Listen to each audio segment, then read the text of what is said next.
Another edition of Beat the Closing Number presented by TheLines.com. You can follow us on X at TheLines.US. Follow me at Eli Hershkovich. Follow Mo on Twitter at Nuwwarah. Breaking down our individual thoughts for the two conference championship games, Ravens and Chiefs, and then 49ers Lions. I have no idea why the NFC championship game is second to the much better game. Could you imagine not making Patrick Mahomes the main event? Oh, Patrick Mahomes is the main event. It's always Patrick Mahomes. What do you... He is incredible as an underdog. And just a quick tease, 9-1-1 against the spread as a dog, 8-3 straight up. Chiefs, unless you've been living under a rock for the last 24 hours, are about a field goal underdog against the Ravens. But I digress. Mo, not only was a good weekend for Kansas City, but a good weekend for us, 3-1 when it comes to our spread and total bets, 45-27 overall this season with our spread and total wagers. I had the under in Ravens Texans, under 45.5. You had the over 43.5. So we both cashed on that. How about that? I did. I was feeling the middle coming. I just was feeling the middle coming. I was just like, as soon as it hit 41, I was like, this has a chance. It's got a decent chance. And I thought that I was cooked after the Ravens decided to go for 4th and 3 or whatever that was and converted, but they lost so many yards. Give your guy his 3 points. Give Justin Tucker his points. Let's go. Let's go. I like the positive attitude, or maybe you would be super happy on this show if it went the other way. You got a little fortunate though on the punt return for a touchdown because you want to talk about positive variance. Yeah, I mean, the Texans offense was not in good shape, which I kind of expected, but I still never dreamed they would get held to 3 points. I mean, I was a little bit bearish on their offense for sure, but just the way the Ravens have been playing in these games. And you know, I obviously it's still a very good quarterback. I thought they would still come close to their team total. I mean, it was like 18.5. Looking at our props, mixed bag of results. I lost on my Snead tackle prop over 5.5. He had 5. So kind of sucked. If Stephon Diggs caught a couple more passes, maybe I would have hit the over on the prop. But then again, I would have lost my live Chiefs wager. So we'll get to that in a bit. Brock Purdy, Josh Allen, both going under passing attempts. Or actually, Allen going over, Purdy going over as well. You had the under in both. So yeah, what was those your were whiffs. reaction? So obviously I didn't expect the 49ers to be trailing the majority of the game, right? That's, when they're 10-point favorites. So that kind of sank that one.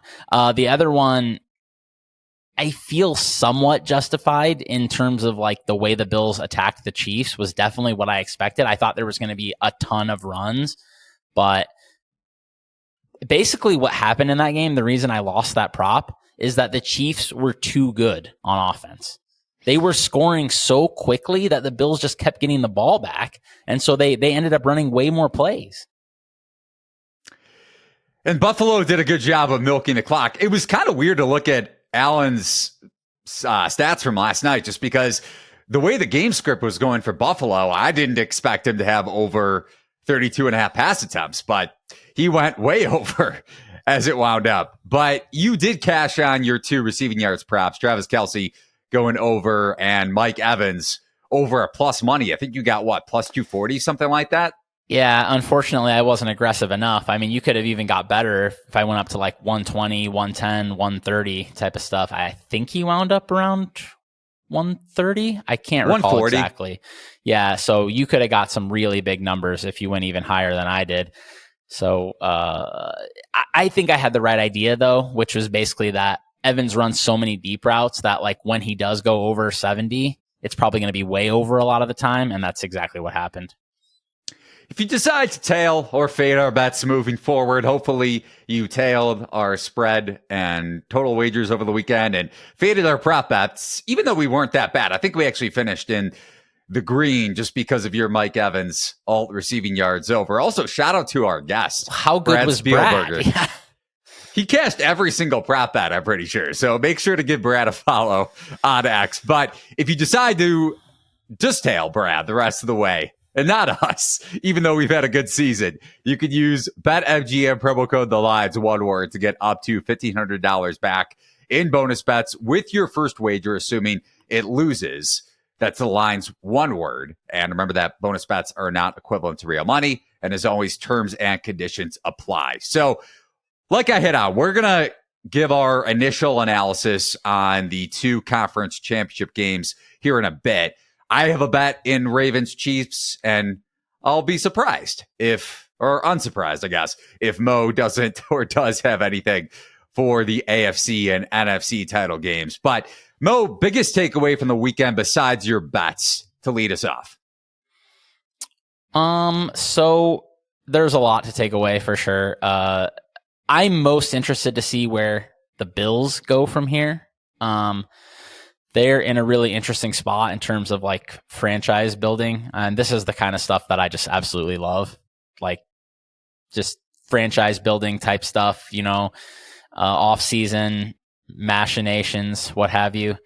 I don't think Stephon Diggs should probably be on the team next year. I don't know what they're going to do with him though. Like his contract is pretty big. It's $27 million cap hit, I believe is what I was told. No cryptic tweet yet, by the way. We haven't seen anything. I don't think he's worth that. He's like semi-washed. He's in the Kelsey bin of semi-washed for me, where like they're still like pretty solid players, but they aren't stars. Like Stephon Diggs is not a star anymore.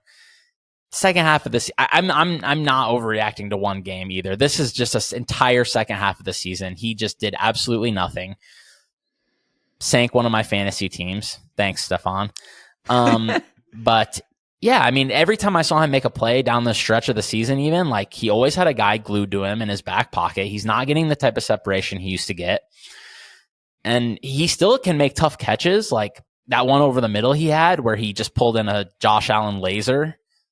That was an incredibly difficult catch, even though they really didn't like shine a light on it and replay it. It was really a tough play. Well, to be fair, Jim Nantz and Tony Romo had a rough game. They're all rough with those two. But yeah, like I just don't think he's worth what they're paying him. And next year, I didn't realize this was the last year that Josh Allen's cheap.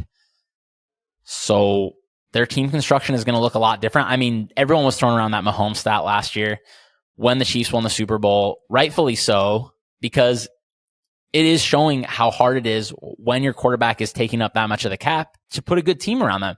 I don't remember the exact stat, but he's the first quarterback ever to win the Super Bowl over 35% of the cap or something like that. So it's tough. I mean, things are going to get a lot harder for Josh Allen. Now, that being said, Josh Allen is obviously a great player, so maybe he can handle that. But he hasn't gotten there yet. I don't think it's all through his fault. The only pretty bad playoff game he had was that Bengals game.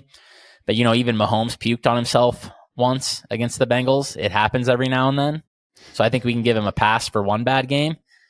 These other eliminate, like he scores 36 points. He loses to Mahomes. He loses to Mahomes again here.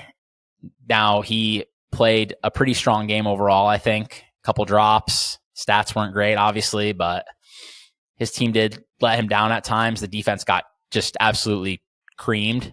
Bunch of obviously. Backups, but So, yeah. I mean, I'm seeing like, let me dig up this real quick. The list of Bills that are off the team or whatever, key free agents, what have you, Adam Schefter's tweet, Gabe Davis, Micah Hyde, Leonard Floyd, Dane Jackson, AJ Epinesa, Taylor Rapp. I mean, these are all like contributors, good players. I mean, the defense was very good for most of the year. And they can't lean into the style of play that they played against the Chiefs in the regular season. Like the beating that Josh Allen would take doing that is untenable, I think. I know that they ran the ball a lot down the stretch and quite successfully.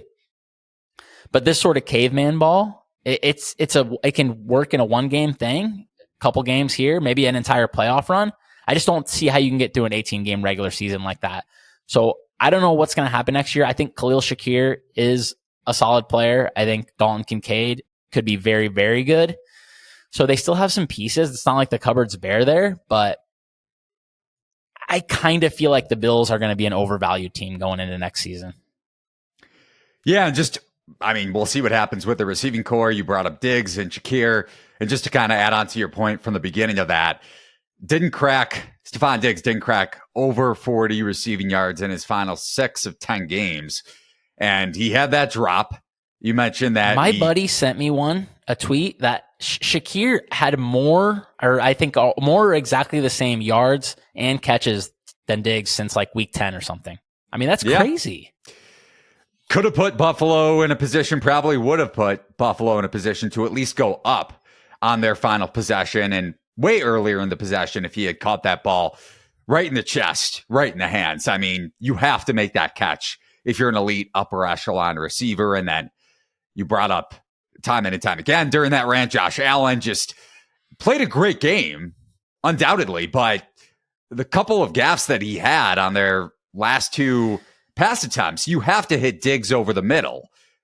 Rather than going to Shakir, I think it was in the end zone. I know that would have been a touchdown if Jones didn't get contact, but I still think you have to make that throw because it would have continued to drain clock, which is what the goal was of that drive, to not let Mahomes touch the ball again.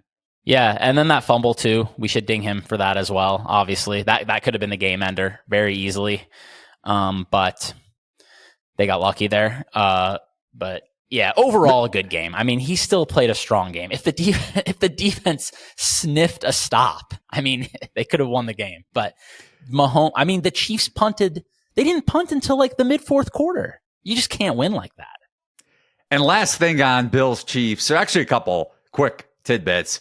I don't know if Sean McDermott had a bet on DeMar Hamlin, comeback player of the year, but the fake punt, like, what are you doing? I didn't think that was that crazy. I would rather just line up and run a play. Yeah. But the way the Chiefs were moving the ball, like what does punting really get you there, right? I'm just like, the Chiefs are going to score in 6 plays instead of 3. I mean, their defense had yet to get a stop at that point, I think.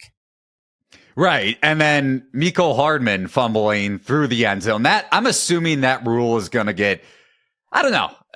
I guess on the surface, I think it could get changed a bit, but also, Matt Nagy, what are you doing? Just run the ball with Pacheco. Yeah, I mean, he was crushing the entire game. Like, that was, Steven was definitely shouting him out, and yeah, my buddy texted me as well, who's a Chiefs fan, about how good Pacheco was, and he was very good. Dude, people forget that Bengals game last year, he was like a hero in that game. He had multiple long runs after catch where there was tacklers all over him, and he's been a big time playoff performer for the Chiefs and doesn't get probably as much love as he should.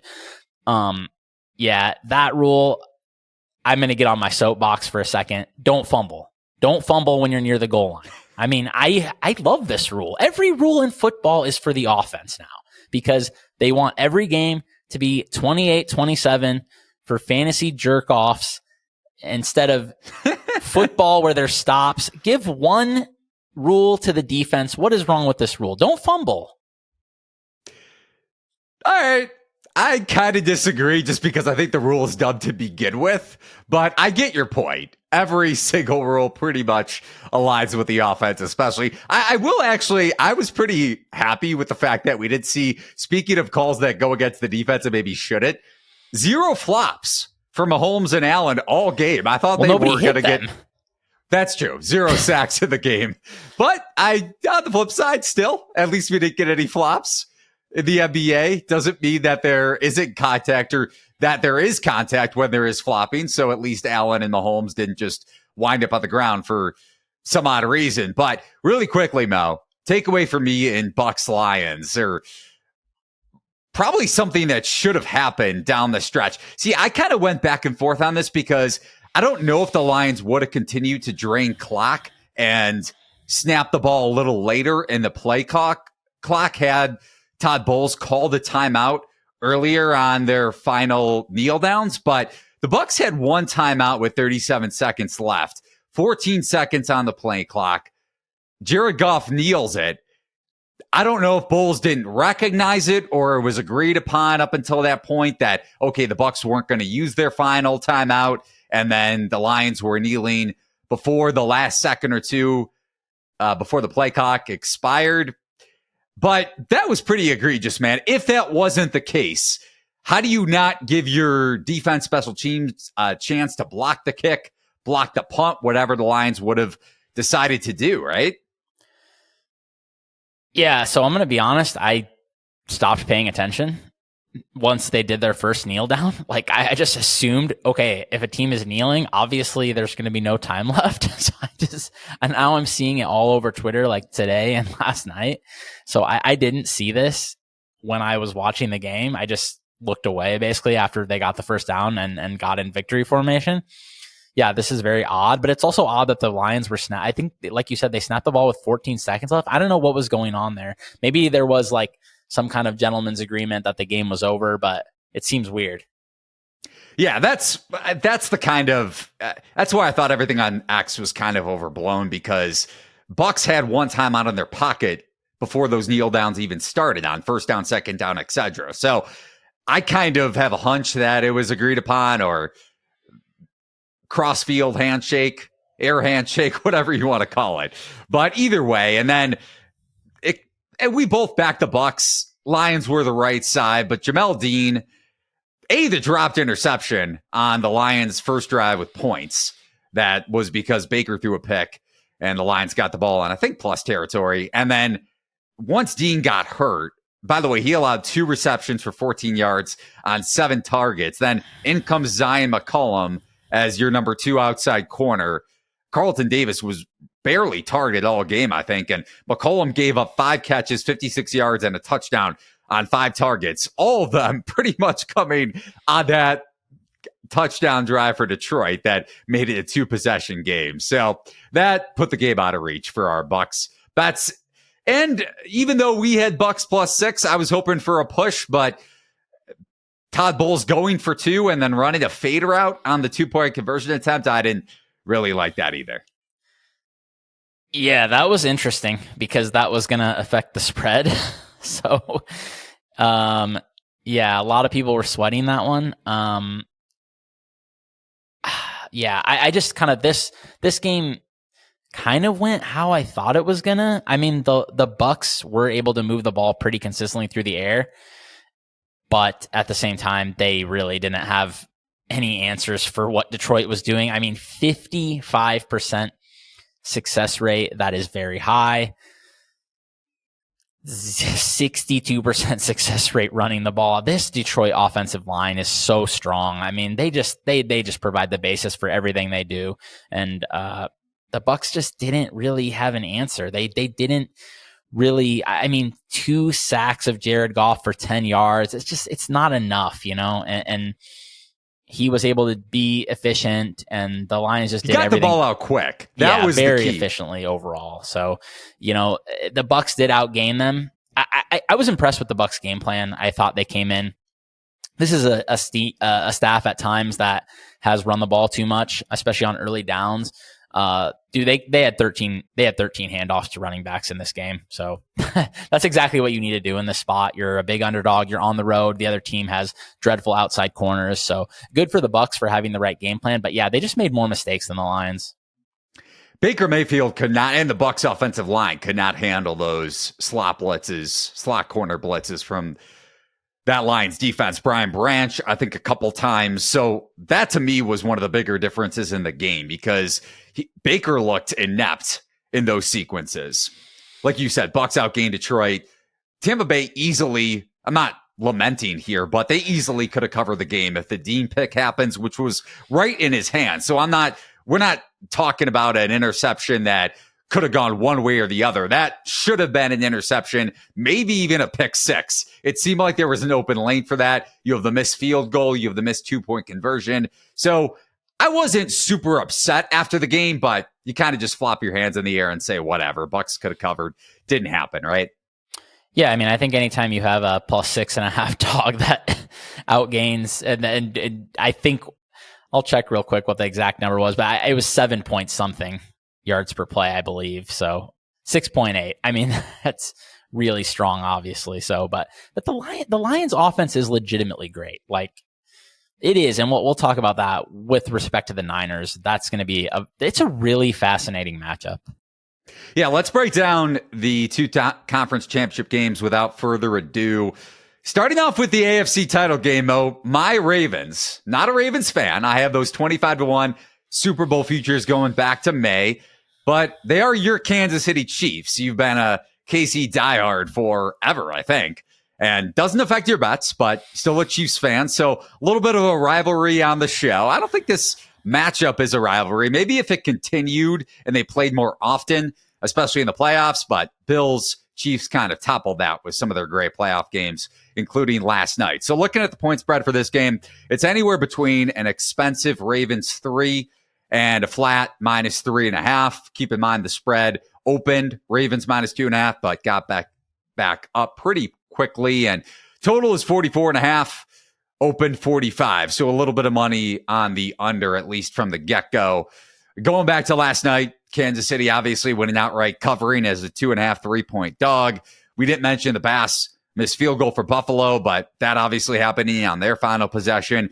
And by the way, Kansas City's second half unders are now 17-2 this season. I don't know if that continues against Baltimore, but pretty wild. And this continues the streak of AFC championship games with Patrick Mahomes and or Tom Brady since 2010. Every single AFC title game has come with one of those quarterbacks. And like I mentioned, Mahomes elite as a dog. You hit on this, or at least alluded to it, 9.35 yards per pass attempt against those Buffalo backup defensive backs. There are some key Chiefs injuries, though, which I want to hit on, and in part as to why I have a Ravens -3, juiced -3 ticket already, but I bet Ravens -3, and you can find that bet in the Discord channel where all of our NFL bets are. Link is over at thelines.com in the top right-hand corner. First off, Joe Thuney, the Chiefs left guard, right pec injury, didn't allow a single pressure last night against Ed Oliver. Then you have Willie Gay, neck stinger, and safety Mike Edwards in concussion protocol. So, like I mentioned, I have a Ravens bet. I make this closer to -4, -4.5, especially when you consider that the Bills closed -2.5 with all those injuries. I think this line is a little underinflated. And going back to that Ravens-Texans game on Saturday, Lamar faced a career-high 75% blitz rate against Houston, 13 of 18 in those instances for 120 passing yards and 2 passing scores, and got rid of the ball a second quicker in the second half. So that was kind of in line with the conversation that we were having in the Discord channel over the weekend with Todd Monken and Lamar adjusting in the final 30 minutes against that Texans pass defense, and just what Houston had cooking for Lamar throughout that entire game. 65.6% passing success rate was the fourth highest mark of Lamar's career. This is where I kind of see an issue. Now, I know the Chiefs have an elite pass defense, which I'm sure you're going to touch on here in a moment, but this Ravens zone rushing scheme is elite. They ran all over the Texans, and you couple that with the fact that the Chiefs may not have their best spy at linebacker and Willie Gay on the field against Lamar. And going back to that Bills-Chiefs game, Buffalo utilized 6+ offensive linemen on 21 snaps. Now, the Ravens don't necessarily run 6 linemen, but their tight end, especially if Andrews is good to go, is an elite run blocker.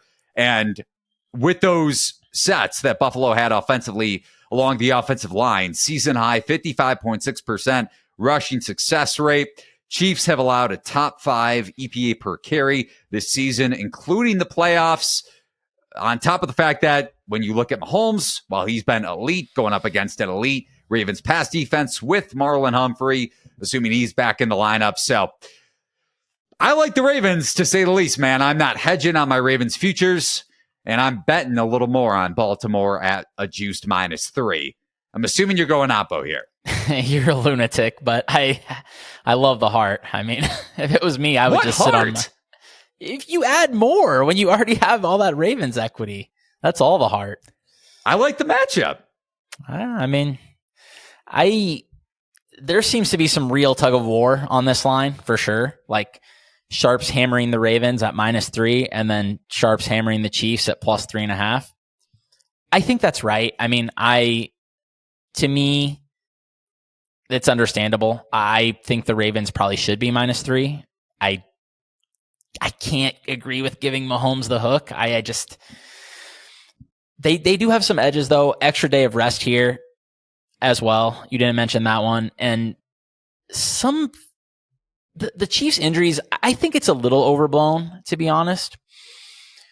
So that the defensive injuries, I'm not too concerned about. The Chiefs have really good depth in their back seven. Like they have good backup linebackers and safeties for sure. Like Shamari Connor came in and was playing pretty well in that Bills game. So he's been a surprise. There's just another random Chiefs. They just keep clicking on these 6th, 7th round DBs and they just come in and contribute. I don't know how they do it, but they're doing it. And we saw that last year with Watson and a couple other guys. But overall, I think the concerning one is definitely Joe Thuney. I mean, that guy is an all-pro level performer. If Patrick Mahomes, he already has some not very trustworthy tackles. Like they got beat by Greg Rousseau several times yesterday, and it was just Mahomes making things happen and just navigating. With adding in some interior pressure could be the breaking point where we've seen the one time Patrick Mahomes absolutely got his ass kicked in the playoffs was when he had 4 backup linemen against the Bucs. So there is a breaking point where there's too much pressure and even Patrick Mahomes can't do anything. We'll see if the Ravens can reach that point.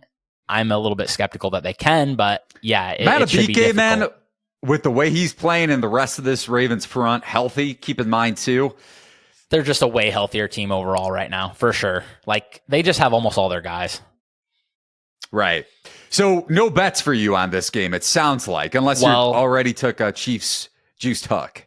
No, I actually, though, I'm going to be on the over here, I think. I really like the over. 44.5 it's down to. I really liked the over in Chiefs Bills, and I let our good buddy Rich Ryan talk me out of it.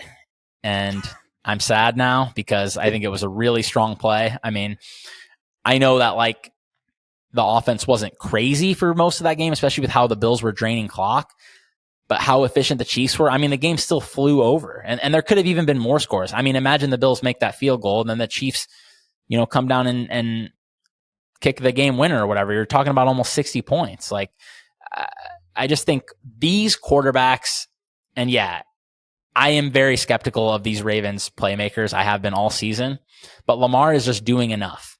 And I would welcome any Gus Edwards or Justice Hill run that they want to try. Believe me, I know that the Chiefs stink against the run, but this is just the story of the Chiefs since 2018. Everybody tries to run. They usually just get overwhelmed by too many Patrick Mahomes touchdowns.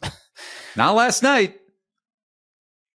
Well, they still did. I mean, but they ran they could have won the game. Yeah, that's my point. They could have, but the right team won. I mean, the Chiefs outplayed the Bills, and I just think the Chiefs are going to score. Like, how can they not score? So the Chiefs, they have an average of 31 points per game with a median of 31 points per game. I looked this up earlier in the playoffs. Like, yes, I know they were not as good this year, but this is January Patrick Mahomes, and he is clearly turning it up another notch. And I think the staff is too, man. The season-long numbers just don't do this current Chiefs passing offense justice with the volume as well. Like, they're leaning so far into the passing game where they were so much more run heavy, I think, in the regular season, but they're just putting it all on Mahomes' shoulders, rightfully so. I mean, look at how good Pacheco was, and they still gave him 15 carries. Like, he was very good. Like, he got 97 yards, I think it was, with it. But the Chiefs are riding Mahomes as far as he's going to take them, and I think they're going to at least score 24 points here or whatever.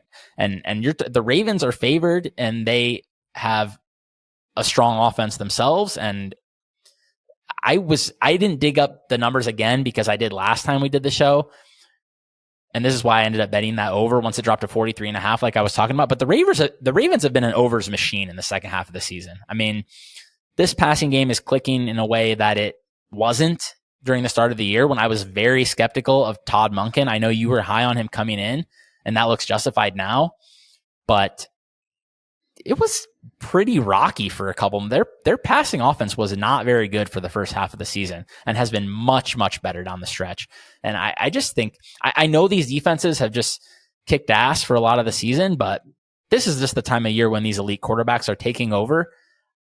There is a slight weather concern, I think. So some rain potentially, and maybe some wind as well.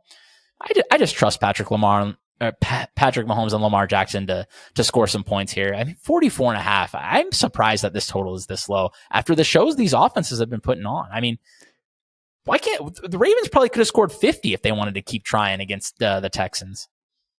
The one counter I have, and by the way, I don't blame you for combining Patrick Mahomes and Lamar Jackson there.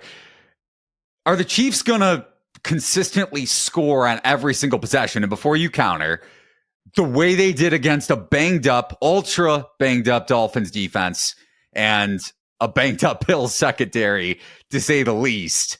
And going back to my point, this Ravens defense is healthy at all levels. And if Baltimore can run the ball, I know you may be a little bit skeptical because James Cook is definitely a better back than Justice Hill, Gus Edwards, and Dalvin Cook, if you want. These guys are so unexciting. I mean, but they're doing good work there. But the pace is there if Baltimore can run the ball because they play at a slower tempo to drive this game under, is my point.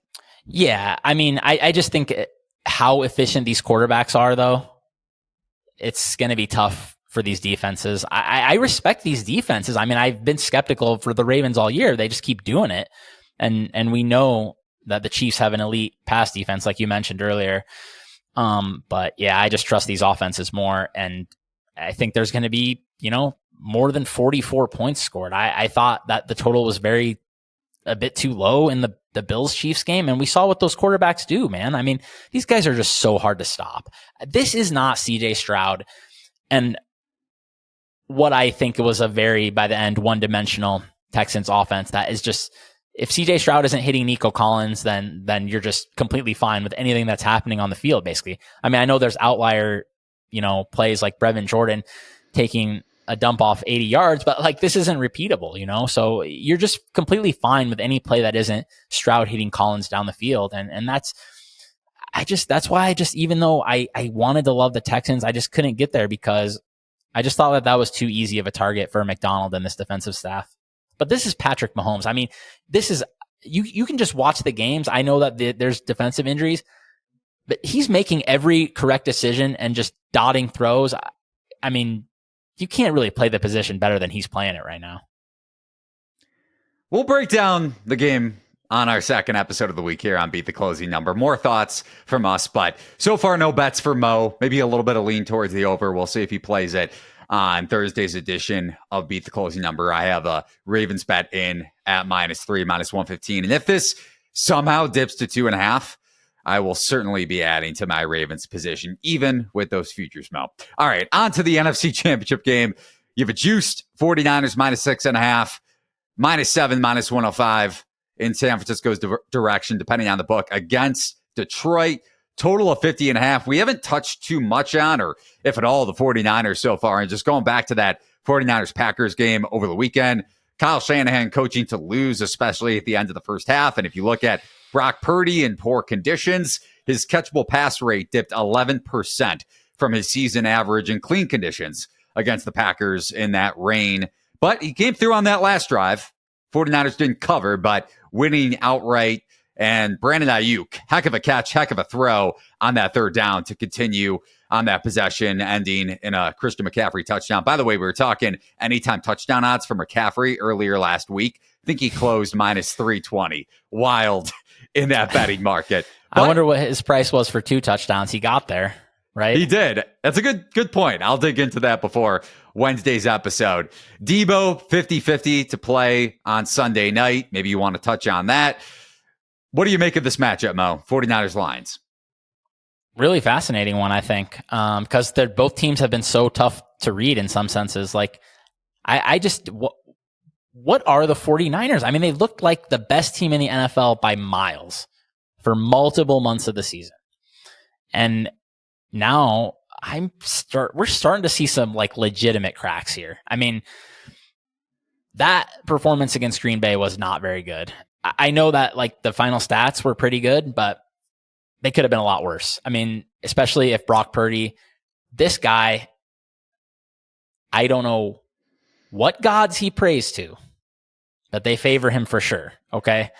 Multiple interceptions dropped, multiple interceptions that could have been pick sixes, especially that first one. I mean, that was, isn't he just jogging in on that one? I mean, I'm struggling to remember exactly where they were, maybe like around their own 30, but it looked like he had a clear lane to just jog into the end zone there if he caught that one. So he earned worse than probably what the final result was there. Like, I know you thought the Packers got lucky. I think that the 49ers got incredibly lucky. So maybe both sides had some positive variance in their favors, but I think those dropped picks were just as big as it gets. But then you look at this matchup. I mean, I don't know how the Lions are going to get one stop in this game. I mean, they just allowed Baker Mayfield to throw for 350 yards, 7.1 yards per attempt dropping back. What are they going to do against Shanahan? I don't know. The Bucs had the right plan, like I said. So what if the Niners have the right plan? I mean, they probably will. Their staff is sharper than the Bucs staff probably, but then you have some concerns as well, because once it gets to in-game coaching, I expect Dan Campbell to add way, way, way more value than Kyle Shanahan, who is clueless when it comes to game management, as we saw yet again at the end of the first half of that Green Bay game. That was embarrassing stuff from him. Meanwhile, Dan Campbell is a lunatic, which when you're that's good for us. Large road underdog, that plays into your favor, I think. Right. So, I mean, I don't know. There's mismatches everywhere for the Niners' favor, though, on the offense. I mean, we saw once again Cameron Sutton beaten like a drum. We called it multiple weeks in a row. This group of Detroit outside corners is as bad as it gets. The staff, I don't know if they don't think they can make an adjustment or if they are just refusing to make an adjustment, but whatever is going on, they are not making an adjustment because these outside receivers are killing them week in and week out. Brandon Ayuk is very good. I don't know how Detroit is going to get stops in this game. I mean, you have George Kittle against linebackers that can be good in coverage at times, I think, but they get lost at times as well. And even McCaffrey, like I know the Lions have a great running defense, but I mean, McCaffrey is the best running back in the NFL, and he has the best rushing scheme probably in the NFL backing him as well. Saving grace in this spot is going to be on the other side of the ball. The Niners are 17th in pressure rate. I mean, despite their additions, they only got to Jordan Love a few times, I thought. He still had very good pockets. I thought the Packers O-line did a great job in that game still. So if Jared Goff has clean pockets, I mean, why can't the Lions move the ball as well? I think this could come down to like who wins the yak war a little bit. I was looking up. So the Lions, I feel like they just get a lot of value out of run after the catch opportunities. Amon-Ra, Gibbs especially is terrifying. That guy is a next level athlete. Even when you look at him on an NFL field, he's just popping off the screen. So they are sixth in total yak this year. 49ers, they do have Dre Greenlaw and Fred Warner, obviously, two elite linebackers. They have the seventh best tackling grade overall, according to PFF. So that jives with what my eyes tell me. This group takes good angles. They tackle well. So that could be a big pivot point here. I think the Lions also need to take a lot of deep shots. So one prop I'm going to be looking up, I haven't had time to dive into props yet, but I think this could be a big Jameson Williams game. We see these safeties do get beat, and I'm guessing they're going to try to get Charvarius Ward sometime on Amon-Ra here. So I don't really trust these 49ers safeties. And basically what I'm saying is I think the weak point of this defense is the DBs outside of Ward. So if they can get Jameson Williams on a couple deep shots here, that could be the difference as well for the Lions. Overall, I kind of thought this line should be 7, and this one had some tug of war as well between 6.5 and 7. Seems to be settling back at 6.5, but the juice is high on the 49ers side. So not rushing to bet it for sure. If it was like 6.5 or 6 flat, I think I'd probably bet the Niners. Yeah, I doubt it gets to 6 flat, but we'll see as the week goes along. I don't think I'm going to have any bets on the spread or total for this game. Maybe a prop. I like your Williams look, although I've been expecting Jameson Williams to have a big game pretty much every game this season. Not that he hasn't broken out. I feel like he's been a little bit more involved the last couple weeks. He has, but in terms of betting his receiving yardage over or whatever it was, I think I really liked his matchup against the Rams. Didn't come to fruition, but because Amon-Ra St. Brown still got a hunk of the targets. Going back to your point about Goff against pressure, which we've driven home ad nauseum. Goff with the second highest EPA per dropback with a clean pocket this season, 18th ranked EPA per dropback under pressure. Now, there are two variables that could come into play. A, you may not have Jonah Jackson at left tackle or left guard in this game. Got hurt against the Bucs in the first half, and their backup allowed a team high 7 pressures on 28 pass blocking snaps yesterday. It's not good. And that's not very good. Not very good. And the 49ers have put up a 40.1% pressure rate on opposing dropbacks in 10 games with Chase Young. And then on the other side of the ball, the Lions have allowed 7.8 yards per play and 6.8 yards per play in their 2 playoff games. The higher of the 2 yards per play outputs coming against the Rams. So they have gotten torched in both games. You mentioned Baker against that defense. Vildor and Sutton have gotten exposed, assuming rain isn't coming down at an above average rate like it was. So that was another thing. When I wrote up the weather article, that this also plays into the Lions' favor. Absolutely perfect conditions, it looks like. Basically no wind, 70-degree day in San Francisco. Wow. But that also benefits Purdy. Yeah, it does, but I just think it benefits the Lions more because we know what Jared Goff looks like in bad conditions outside. So would you potentially be considering an over here? I mean, it's already so high, though, in a game where like there should be both teams love to trust their rushing attack. That's the biggest thing that would keep me off this over. But it's hard to see too many stops in this game, though. It definitely is. Yeah, I know it sounds kind of cliche here, but to Mo's point, total seems like it's priced correctly. I'm more so focused on spreads. I make this one closer to 6.5. And anytime you get a number like this, it definitely scares you off of betting the favorite just because Goff could conceivably backdoor this number. And especially with you mentioning the plus matchups the Lions have offensively, potentially, assuming Goff has some cleaner pockets. Although I would definitely look into the Jonah Jackson injury news, and we'll touch on it more so on Thursday once practice reports come out over the course of the week. But if you're looking to back the Lions, I know you said that cleaner conditions benefit Detroit, benefit San Francisco also. But if Detroit's offensive line isn't healthy, that is a major net negative for this Lions offense and Goff in particular, especially when it comes to making mistakes. Yeah, and we should mention Frank Ragnow as well got banged up and definitely did not look like a man who was close to 100%. I mean, credit to him for gutting it out, but the way he was moving was not, to my extremely amateur eyes, looking like a healthy football player. So, yeah, that is a concern. The thing about the 49ers is they trust their defensive line so much, more than anybody. They never, ever blitz pretty much. So that is a major, major battleground. If the 49ers have to start bringing some heat because they're not winning up front, which is definitely conceivable with how strong this Lions offensive line is, things could get a little bit wacky in this game. Mo, any last words about Jason Kelce and his shirt off and all the camera angles towards him and Taylor Swift?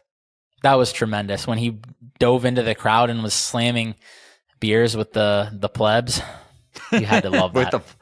You had to. And hopefully this is the end for the Taylor Swift run. I know you don't want it to be. I definitely want it to be with my Ravens futures and my Ravens bets coming up on Sunday. But yeah, I mean, credit to you. I mean, I've been skeptical of the Ravens all year, but they just keep doing it. So I think it just has to be a lot of credit to this coaching staff. I don't think this roster is as good as they've performed. So to me, at the end of the day, like, I mean, yeah, they got very lucky probably a lot this year, like in the sense of just a lot of stuff lined up for them, you know, and it's crazy that we're here and just the Ravens are the healthier team after last year, but they are. But that's the point I had coming into the season. And it's not like positive variance always flips in this direction for a team when they undergo so much of the opposite end of the stick. But Baltimore did over the last couple of years.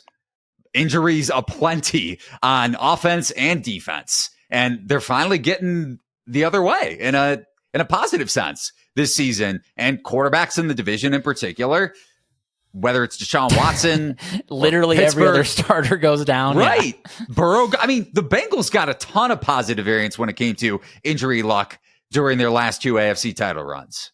Yeah, and that's what I mean when I say like a lot of stuff lined up for the Ravens, but you still got to step through that door, and they did. You know, all those doors opened up for them, and they did, and I just give a lot of credit to this coaching staff because I don't think this roster, particularly, like I say every week, I feel like I don't think the defense is as good as they've performed, and I don't think this pass catching core is very good, but Odell is surprisingly doing it. So I'll give him credit. I will say I have to root for Odell. I have to root for everybody who tears their ACLs, especially multiple torn ACLs. As a fellow multiple torn ACL person, keep doing it, Odell. That's in Mo's contract. You have criticized him and then some this season, so I'm proud of you. Well, I just feel like how can he have anything left? We've seen him look like a shell of himself before, like when he was in Cleveland, and just I don't know. I thought maybe he was done, right? I mean, you had to think that. A part of it was like poor coaching, poor chemistry. It seemed like with Baker Mayfield, but he's been looking legitimately good at times this year. I will say, like, there's definitely times where he's a ghost, but you know, for him to even get to this point after those surgeries and pushing 30, I think at this point, probably, you gotta tip your hat to him. All I hear are excuses. And for more of them, you can follow Mo on X at Nuwwarah with 2 W's. You can follow me at Eli Hershkovich. If you're looking to make any bets before our Thursday edition of Beat the Closing Number, you can use promo code The Lines with BetMGM Sportsbook. First-time users get up to $1,500 back in bonus bets. If your first bet loses, promo code The Lines, one word. And remember that bonus bets are not equivalent to real money. Terms and conditions apply as always over at thelines.com. You can get our bets, top right-hand corner Discord channel. It's free. Get all of our bets in real time. Subscribe in the rules section and read all of our stuff this week. I'll have betting guides up. Mo will have his weather guide up this week over at thelines.com. So if you like what you heard or listened to, subscribe, rate, and review on Apple, Spotify, wherever you find your favorite podcast, and give the video a thumbs up if you're watching us on YouTube. Every single thumbs up and 5-star review helps boost the show.